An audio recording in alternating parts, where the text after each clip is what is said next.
It's the Warchant Report powered by Cummins SMU week. Thanks for being here, everybody. The Warchant Report powered by Cummins does not stop for anybody come Helene or high water. Hope you're all joining us from somewhere safe as we keep our fingers crossed for the best possible outcome for everybody in harm's way.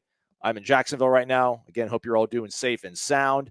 There will be a pregame show as we get you ready for this SMU game. It's TBD, though. We're moving around. We're in different locations. But Tom Lang, Jeff Cameron, some combination of those two and someone else will provide a pregame show for the Florida State SMU game going down Saturday, 8 p.m. on ACC Network, 15 to 20 minutes following that game. Second dub of the year, hopefully. Gene Williams and Tom Lang will take you on into the night with a post-game show. And as always, the Warchant Report powered by Cummins Lifestyle. Give them a follow on Instagram as they start to begin preparations. The journey across this great country of ours, their Onin Unplugged Tour, which might be renamed the Aslan Home on Wheels Tour. They're showing you all the cool things you can do with your recreational vehicles and just your recreational time period. Portable batteries, portable generators. Take them wherever you go. Bring your creature comforts with you when you hit the road. Do all the fun things you like to do on your downtime using Cummins Onin products. Just give them a follow on Instagram, everybody. Cummins Lifestyle. It's all one word. Warchant.com. Ultimate Seminoles Sports Source. Thumbs up, like, all that sort of stuff. All right, let's jump in, everybody. Offensively, it's been an absolute slog for FSU and Mike Norvell, but he remains steadfast. DJ Uiagalelei gives Florida State the best chance at winning football games, he says. After practice on Wednesday, Coach Norvell said they're getting close. They're getting close to clicking. Let's go glasses 3/4 full. He's been betrayed by some untimely drops, ill-timed penalties that create these less than ideal down and distances, and also an underperforming offensive line. Now, what would it look like if they could clean up those errors, have some better connections on a few of those drives? What is the path forward for Florida State on offense, Jeff Cameron? Look, last week, while the offense remained anemic for Florida State, I think you had to be encouraged by that first half, in particular in the run game. Florida State has really struggled to generate any sort of success in the run game so far this year. But last week, you saw Lawrence Toafili have some success. You had the opportunities there in between the tackles. I thought the inside zone, which allowed a much more straight-ahead attack, allowed a hat on a hat. Florida State does have an awful lot of size on the offensive line, and that allowed them to attack straight ahead. Kind of think that's what's going to be necessary here. Look, if you go back and look at some of these numbers, and they're not good, and you guys know that, and we've already talked about this at length. I pulled this up just before the report here. Average third down distance for Florida State is 8.85. That's good for 132nd in the country. So when you're third and long pretty consistently, your chances for success obviously are greatly minimized. Florida State had a little more success on first down running the ball in the first half of the game against Cal. Now, they were not able to sustain it, kind of went away from it later on, a little bit more counter.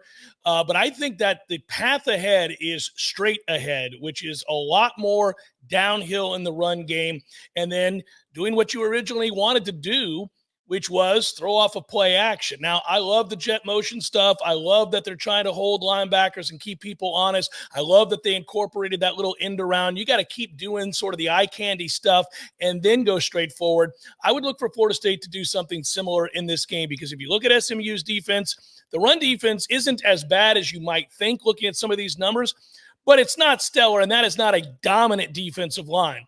I do think they have some personnel, especially out on the edge with the Miami transfer, that if you try to do the elongated outside zone stuff and certainly the counter plays, you're going to have a harder time. So straight ahead will be the key this week. The reason your third downs are so bad is because your first downs are so bad. You're 118th in the country on early down success.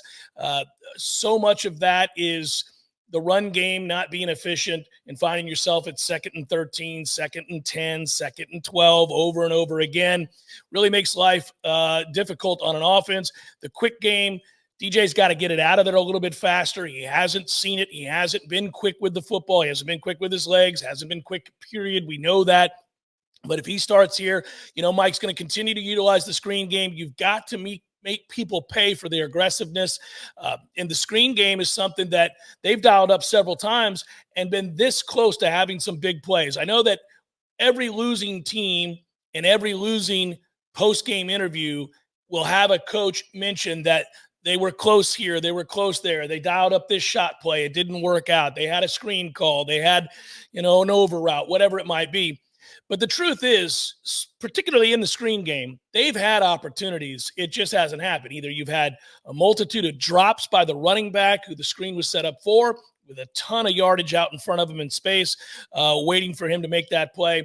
And you've had DJ overthrow it quite a few times, or behind the running back, whatever it might be.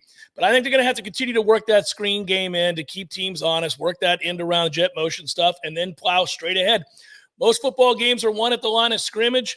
I know that my cohort, Tom Lang, and others will be talking about the defensive side of the ball, which is the greater challenge against SMU right now, because that's an offense that's had quite a bit of success. I've got my thoughts on that, but this is not my job this time around. For Florida State, straight ahead in the run game, stick with it. Throw those screens, pop passes in the quick game, but obviously I really, really like the inside zone stuff. So we'll see if they're able to work that in a little bit more consistently through 4 quarters this time around. Maybe that success rate on third down goes way up, because the success rate on first down is where you need it to be. Those are my keys to the game. Running the football, you're not going to do it in the passing game. It's going to have to be in the run game, which will set up maybe some easy throws where you have more, I think, balanced down and distance. So a 2nd and 5 and a 3rd and 2. As opposed to the pretty consistent 3rd and 8 that we see every Saturday. Shout out to Jeff Cameron, obviously host of the Jeff Cameron Show, JCS 1 to 4 o'clock, Mondays, Wednesdays, Thursdays, Fridays, Tuesdays, Seminole Headlines. All right, let's go ahead and sell you on the defense clicking, because that doesn't feel like much of a bridge to have to sell you after what you saw they did last week against Cal. The defense bent but did not break. They allowed over 400 yards of offense from the Cal Golden Bears, but they absolutely denied Cal the ability and the opportunity to get into the end zone. Taller task on the hilltop for FSU. Tom Lang now with a full scope picture of what the FSU defense will face against a fairly potent attack from the Ponies. So this is a really interesting game to break down for Florida State defensively, because if you're looking at past results for SMU and you're watching these games, SMU's offense looks drastically different in 2 key games they played against power competition, BYU, and then last week against TCU. Against BYU earlier this season, the Mustangs had a 2-quarterback plan. They split the series up between Preston Stone and Kevin Jennings, and Jennings ended up taking more of those series as the game went on. But it didn't matter who was in a quarterback, because SMU was getting beaten up front by the basics. Sometimes in long passing situations, a 3-man rush would get home. In basic rundowns and basic run concepts, BYU would win up front, constantly making plays and disrupting things into the SMU backfield. So that's one piece of data. You move and fast forward to the TCU game. While I understand that SMU scored a bunch of touchdowns non-traditionally, return touchdowns, defensive touchdowns, they still got to 60 total points by dominating up front. That offensive line washed away the Horned Frogs front. Linebackers were getting driven back. Members of the secondary didn't look like they want to take on blocks. The angles that TCU was taking, just awful. So when you're trying to match up Florida State against SMU, which do you think they're going to resemble more? My answer would be in the trenches, they're going to look more like BYU. I think Florida State's going to be far more disruptive. Florida State's going to win far more often in the trenches against SMU. But the question is, from there, Rhett Lashley knows this, or Florida State proves it early. What are some keys for the Noles defense? First of all, it's Kevin Jennings' legs. He's not as elusive as Haynes King. He's not as fast as Thomas Castellanos, but Kevin Jennings can move. And you've got to be able to account for that. You've got to be able to communicate through that. They call a lot of design runs for him. So you've got to account for, one-on-one situations, be in the right gap, use the right leverage in order to at least allow your teammates to come help you get that kid on the ground. But then Brashard Smith, SMU's got a couple of former Miami running backs, but Brashard Smith is by far the more explosive. If you allow this guy to get to the line of scrimmage, they use a lot of counter actions and pulling actions. If you allow Brashard Smith to get to the line of scrimmage or get to the second level without being touched, he will make dudes miss and he will make explosive plays. That's the number one guy you've got to key on. You've got to be alert to the quarterback run. But again, they don't have a whole lot in the way of downfield passing attack. They might through play action, but they don't have a dominant receiver that they're trying to target here at SMU. All right, shout out to Tom and Jeff giving us an idea of what Florida State's offense can do and what Florida State's defense can expect. Let's get a broad picture now. We do this every single week. We'll have our own Matt Lacerda join us after this to give us a full breakdown of the SMU Mustangs. Keep it here. It's a Warchant Report powered by Cummins. Your favorite football team doesn't stop pushing its limits on the climb to the top, and neither does a global power technology leader like Cummins. Cummins has released its new QG4000i generator and is taking it across the country to show America that whether it's turbo diesel engines or taking it easy in your RV, life is a little bit better with a touch of the Cummins lifestyle. The Own and Unplugged tour is crisscrossing the country, including a stop in South Bend, Indiana, home of Notre Dame, when the Fighting Irish host Florida State on November 9th. FSU will play like a champion. You come by and tailgate like one. Follow Cummins Lifestyle on Instagram for updates, and don't forget to get involved every week in generating discussion on Wake Up Warchant for your opportunity to win free Cummins swag and a chance at a portable generator or power station. Cummins Lifestyle on Instagram. Give it a follow. We're back. It's the Warchant Report powered by Cummins. Again, follow Cummins Lifestyle on Instagram. Keep track of the Own and Unplugged tour.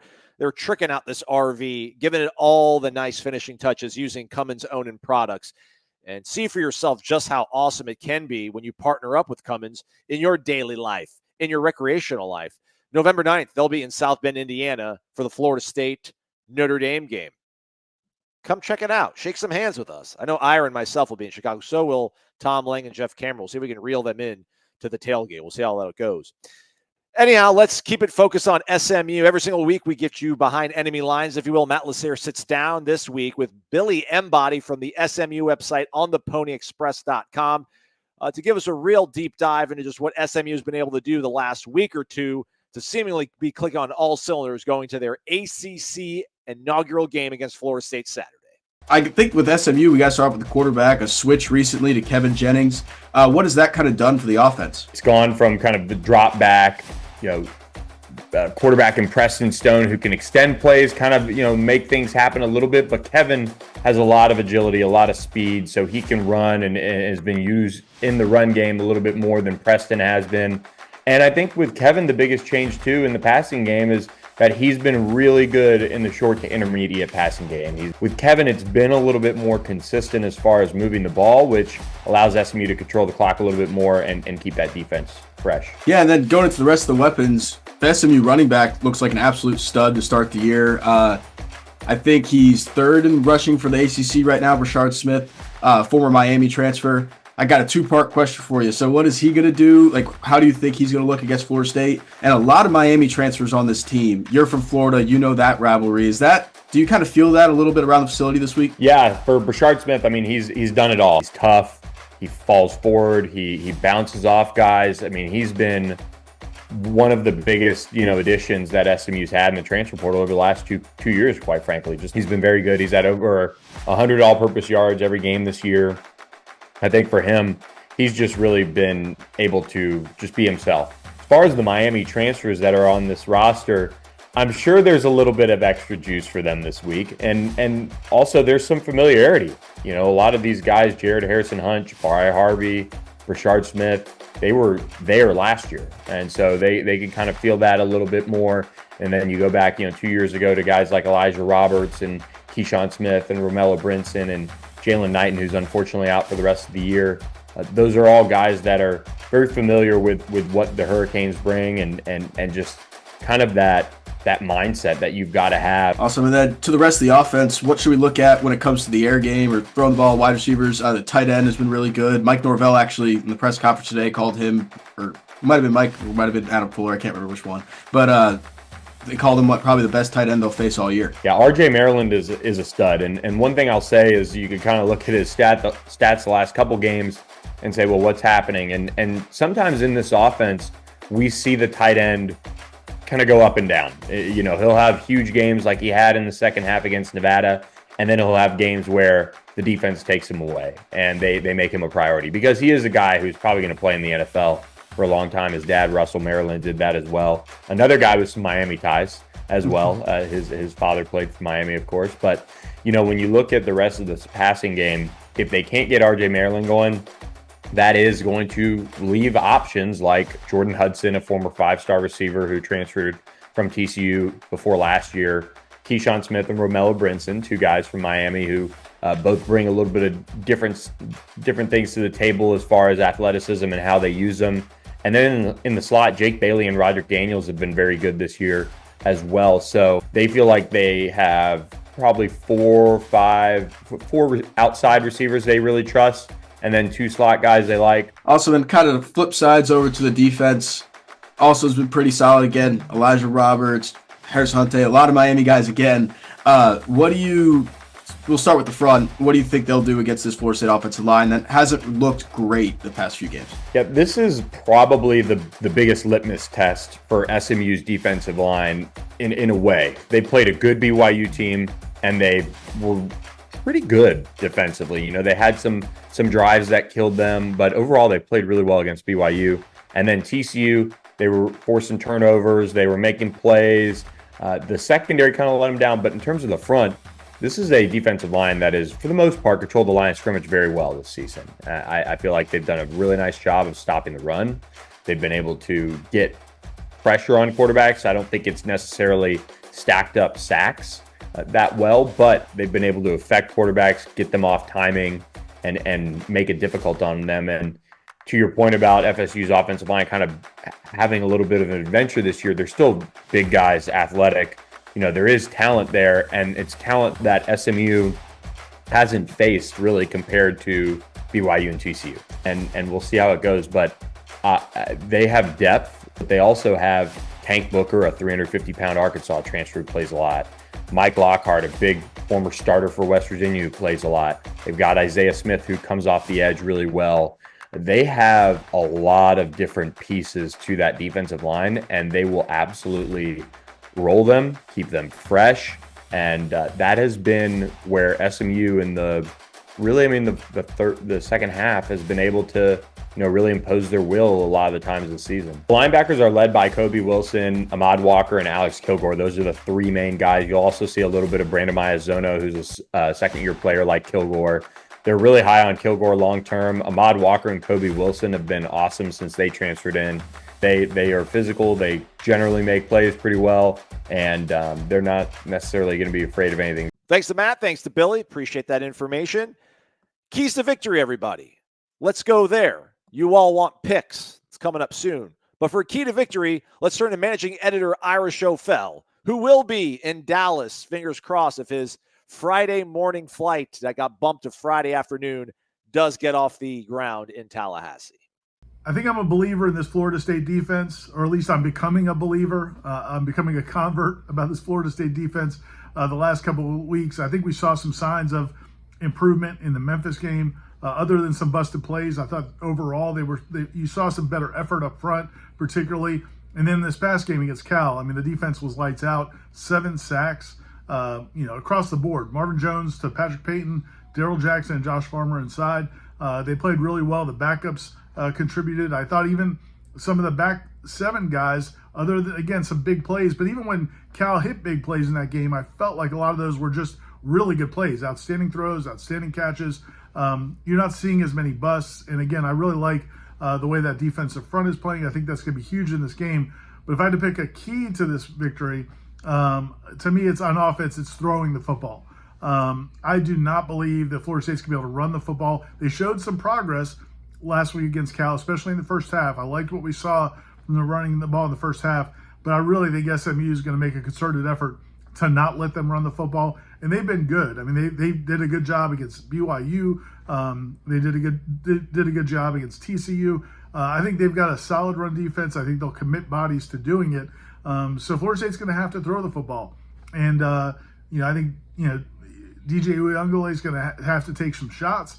These receivers are going to have to make plays, not just on the ball, but then after the catch, make some plays after the catch as well. I think that's where there will be some opportunities for this offense. I don't think this is going to be a Herculean task for them to throw the football. I also think this offensive line, if it's healthier, it sounds like Jeremiah Byers might be back at tackle. Darius Washington came back at the other tackle spot last week. SMU is not a defense that puts up a lot of sack numbers. I think they have 6 on the season, but 3 came in a game against Houston Christian, a school I've never even heard of before. They just have 1 sack in all the other games. So this is not a fierce pass rush. If you give the quarterback time, I think you've got enough skill to make some plays. So to me, the key is the passing game. And I know that sounds odd because we've not seen the passing game work this well so far this season. But if they're going to have a chance to win, I think the Noles are going to have to throw the football. Thank you, Ira. I'll provide a key to victory, if you will, everybody. This whole production's been very different, right? Everybody, like, we're all separated. People had assignments. Maybe some people did their assignments. Ira, maybe some people didn't do their assignments. Won't mention any names. Key to victory for me, Corey and I talked about it on the Wake Up Warchant podcast earlier in the week. We're starting to see some of it, I guess. I don't know. They did take shots against Georgia Tech. They just weren't able to connect on any, but they did take a shot downfield to Malik Benson, like a 70-yard completion against Memphis, which led to their only touchdown against Memphis. We saw some of those we saw that one downfield shot to Malik Benson against Cal that kind of came up short. Listen, we heard from Alex Atkins on the Monday press conference that, DJ needs to stop being so stressed, which I guess we all have a hand in that. Sorry, DJ. It's our jobs, I guess, to criticize things. And, fans pay money to show up to games, and sometimes they're not happy about how things look. But if DJ can be relaxed, I guess maybe a 30,000 seat capacity stadium might be a little less stressed, if you will. But those shots downfield, let's get a couple more of those mixed in. And I know Mike said during the week they're not going to take shots down the field just to do that. But man, if they can open up a vertical passing threat, not even so much an attack, but just the threat of it, loosen some things up on the back end so they can maybe pop off some runs. And then that can maybe bring the passing game back to the surface and get you back going. So I'm going to say the vertical passing game, making more than a cameo appearance. Put that into a quantity of your choosing that could be best summed up to give that some contextualization. All right, then. We're ready to make picks here on the show. You're ready to hear it. One more break we got to take. Keep it here. It's a Warchant Report powered by Cummins. Your favorite football team doesn't stop pushing its limits on the climb to the top, and neither does a global power technology leader like Cummins. Cummins has released its new QG4000i generator and is taking it across the country to show America that whether it's turbo diesel engines or taking it easy in your RV, life is a little bit better with a touch of the Cummins lifestyle. The Own and Unplugged tour is crisscrossing the country, including a stop in South Bend, Indiana, home of Notre Dame, when the Fighting Irish host Florida State on November 9th. FSU will play like a champion. You come by and tailgate like one. Follow Cummins Lifestyle on Instagram for updates, and don't forget to get involved every week in generating discussion on Wake Up Warchant for your opportunity to win free Cummins swag and a chance at a portable generator or power station.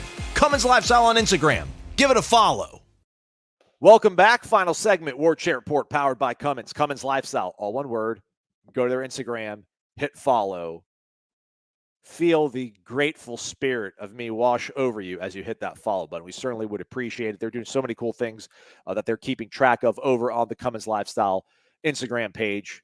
Give it a follow. You're spending all this other time doom scrolling.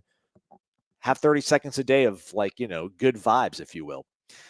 Pre-game show going down, TBD. Will it be Jeff? Will it be Tom? Will it be Jeff and Tom? Will it be Jeff and Gene? Will it be Gene and Tom?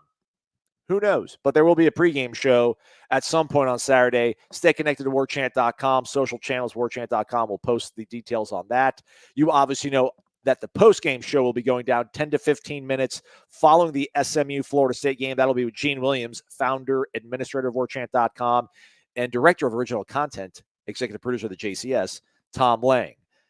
The game will be 8 o'clock, ACC Network. So... oh, man, it's going to be midnight. But everyone's going to be sauced up after a big dub, 2-game winning streak in the ACC. They'll probably find themselves alone in 5th place, being 2-1. That's provided they win. We've given you some data and some information, but now we all have to make a choice. So let's go with our predictions, starting off with Gene Williams. Florida State will look to make it 2-0 this time, and they are once again welcoming an ACC newcomer to the conference, the SMU Mustangs, in Dallas Saturday night. Let's face it, SMU off to a pretty good start. They rolled over TCU last week, and one thing they like to do is run the football. They ran the ball 42 times against SMU for 238 yards while throwing only 19 times. So they will test that Florida State run defense, which has been much better the last couple games. So I think that's really the biggest key to the game. On the other side of the ball, SMU not great defensively, but let's face it, Florida State not great offensively. I am so far over 4 in my picks, so I'm hoping to keep that going. So you know where I'm going with this. Picking SMU in this one until Florida State shows they can score somewhere outside the teens.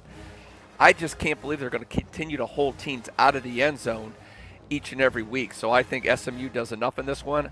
I'm going to offensive outburst for Florida State, scoring 17 points in my opinion. Problem is, I think SMU scores about 23. So that's my pick, 23-17 SMU. Let's hope I go to 0-5 on my picks. So going into the Cal game, I said I was not going to pick the Noles again until they got a win. As long as they kept losing, I was not going to pick them. Now they've won a game, but I didn't say I would automatically pick them if they won a game. I just said I would consider it, and I considered it, and I'm still not picking them. I don't think I'm ready to pick Florida State to win a game on the road just yet. I think the offense is going to have to show up. You're not going to win this game 14-9. You're not going to win it only with defense and maybe 1 or 2 plays throughout the course of the game on offense. You're going to have to sustain some drives. You're going to have to move the football, take advantage of opportunities, and I just don't have enough confidence yet in this offense to do it. If they could throw the football, as I said earlier, I think they've got a shot, but it's hard to predict that's definitely going to happen. So I'm going to take SMU to win this game, unfortunately for the Noles, and I'm going to put the score at SMU 24, Florida State 17. What's up, sports fans? It's your old friend Corey Clark. I realize this isn't the best, most exciting backdrop in the world, but we're all doing what we can do this week. Go ahead and give my prediction, and like I do, I follow the Vegas lines.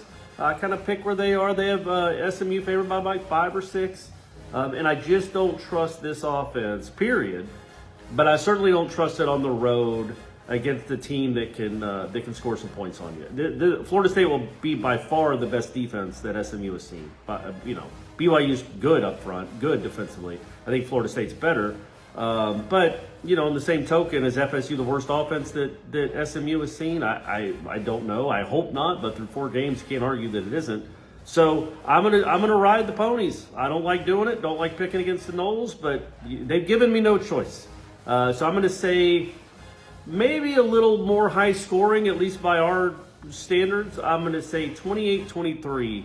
You know what? Yeah, we'll go 29-23 SMU, and the Noles will sadly fall 1-4, getting ready for Clemson. Either way, hope you guys have a great week. Hope you stayed safe or are staying safe. Time for a prediction. So here we go. Listen, last week, partly because I was hoping to jinx it, admittedly, I had taken Florida State each of the first 3 games. Obviously, that didn't work out this time around. I took Cal. Florida State won. Not pretty, but they won. In keeping with that, I will take SMU. I actually think SMU is going to win the game. While there has been marginal improvement, and it is not much, for the Florida State offense in the run game, you still don't see much in this passing game. It is wildly inconsistent. It is pretty anemic, as we have described it before. And even if they make some improvements here, I think they're going against a better offense, certainly, than they saw last week in Cal. I'm going to go ahead and suggest that SMU is going to win this game 31-17. Florida State on the wrong end of it. Give me SMU 31-17 over Florida State. Damn it, man. For me, the key is do what you're supposed to do up front. I think Florida State's defensive front should win this matchup. And then from there, you've got the same old stuff. You got to communicate through motion, communicate through different wrinkles that you haven't seen yet. But I do like Florida State's chances in this game because I don't think SMU has the athletes, the spectacular game-breaking style athletes at quarterback that Florida State has seen before. BC didn't even have to break out the best of Thomas Castellanos. Haynes King had to be every bit as good as he could have been. But I don't think they have that player at quarterback. So now it's about scheme, communication, and building on a win that they got finally last week against Cal. That is why I'm picking Florida State. Stop the presses here because the Noles offense is going to get into the 20s. I feel it this time. Florida State 24, SMU 17. Florida State returns home at 2-3. Our hearts are with you, everybody in the state of Florida. Please stay safe. All right, ended up having to drive to Dallas. We're going to make it there in one day. Left Tallahassee around 1. But I got vitamin energy. That was close. We're good. We got Flack with me. Unfortunately, I think Florida State's going to lose this game. I got it as a close one. I really like SMU's O-line. I think it's a good test for our D-line. They did well last week, but I don't think Cal's offensive line is any good. If you look at the stats, it's one of the worst in the country, so they should have performed that way. But if they perform that way again against one of the better offensive lines in the conference, I think we'll see a lot more wins down the road. But unfortunately, I have SMU winning this one. I'll say 20-17.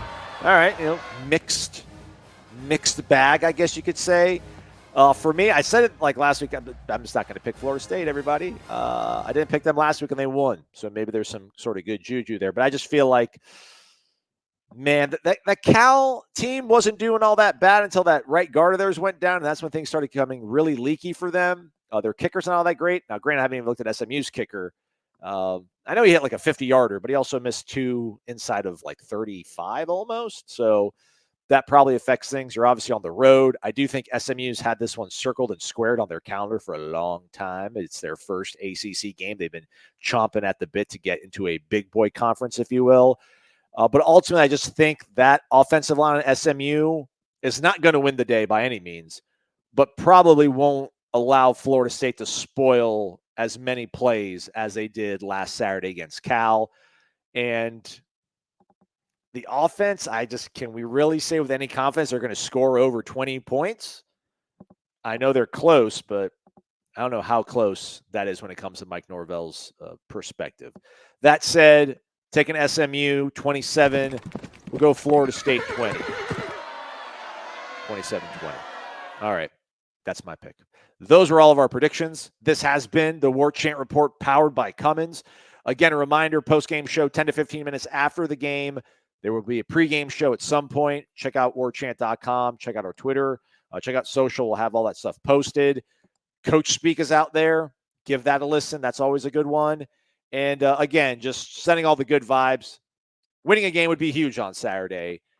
This hurricane not rapidly intensifying before it makes landfall is pretty much the biggest hope that I have for everybody watching this. And the folks that aren't watching this, that might be fans of other teams, but they're in harm's way.